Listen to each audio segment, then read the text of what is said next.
तो इस वीडियो में हम लोग जानने वाले हैं क्वालिटी एश्योरेंस और क्वालिटी कंट्रोल। साथ ही साथ ये भी जानेंगे कि क्वालिटी कंट्रोल कितने तरह के होते हैं। तो चलिए हम बात करते हैं पहले क्वालिटी एश्योरेंस के बारे में।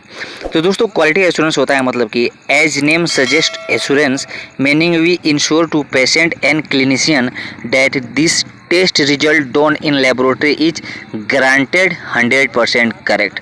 यानी कि जो क्वालिटी एश्योरेंस होता है दोस्तों, वह क्लिनिशियन और पेशेंट को, यानी कि जो डॉक्टर होते हैं या कोई पेशेंट जब हमारे पास लेबोरेटरी में जांच कराता है तो क्वालिटी एश्योरेंस के द्वारा वह उनको भरोसा दिलाता है कि हमने जो रिपोर्टिंग किया है वह 100% करेक्टेड है, यानी उसमें कोई भी एरर नहीं है, कोई भी डिफ़ॉल्ट नहीं है। ये क्वालिटी एश्योरेंस के द्वारा होता है और क्वालिटी एश्योरेंस में हम ये भरोसा दिला पाते हैं पेशेंट को कि हमारे पास जो लेबोरेटरी टेस्ट हुआ है आपका वो सारा करेक्टेड है। तो ये क्वालिटी एश्योरेंस होता है दोस्तों। वहीं पर क्वालिटी कंट्रोल की बात करेंगे हम, तो quality control is a just branch of quality assurance.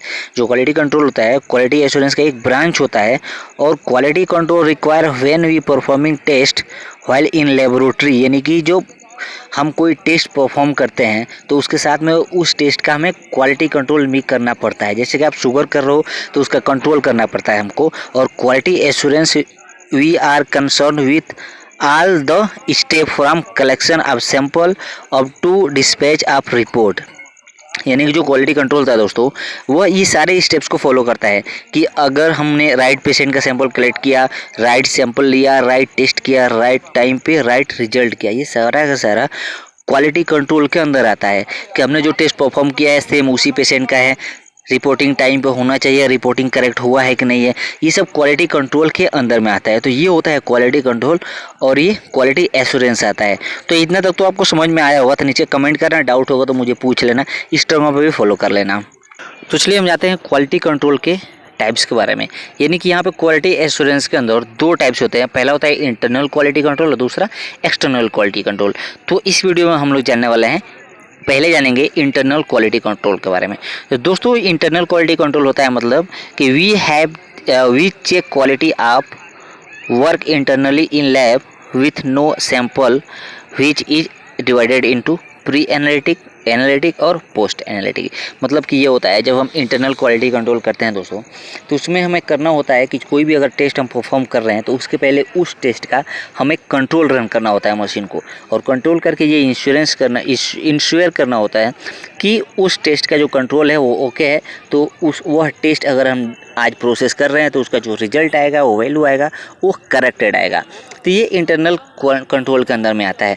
लेकिन साथ ही साथ यहाँ पे 3 और वर्ड है, जैसे कि प्री एनालिटिकल और पोस्ट एनालिटिकल। तो होता क्या है, तो प्री एनालिटिकल में ये होता है दोस्तों कि अगर कोई भी व्यक्ति अगर सैंपल देने के लिए हमारे लेबोरेटरी के अंदर आता है तो वहाँ पे हमें ये चेक करना होता है कि उसके जिस ट्यूब में हम सैंपल ले रहे हैं उसमें लेबलिंग बराबर है कि नहीं है, सही टेस्ट के लिए सही ट्यूब में हमने सैंपल लिया है कि नहीं है, क्वांटिटी सैंपल का हमने सही तरीके से लिया है कि नहीं है, ये सारा चेक करना होता है प्री एनालिटिकल में। फिर आता है एनालिटिकल, मतलब कि अगर सैंपल हमने करेक्ट कलेक्शन कर लिया तो जो प्रोसेस करना होता है तो सेम पेशेंट का सेम टेस्ट सही मशीन पे सही टेक्निक से हो रहा है कि नहीं, ये एनालिटिकल के अंदर आता है। नहीं तो आप सीबीसी का सैंपल अगर बायोकेमिस्ट्री को लगा दो तो रिजल्ट गलत आएगा, या बायोकेमिस्ट्री का सैंपल सीबीसी को लगा दो तो गलत होगा।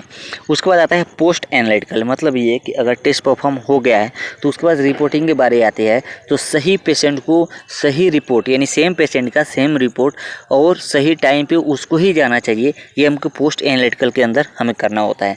तो ये सारी चीज़ें होती है इंटरनल क्वालिटी कंट्रोल के अंदर।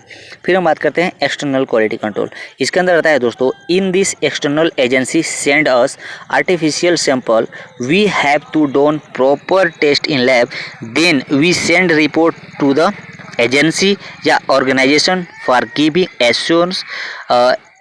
Assurance to our lab such as WHO या IUB।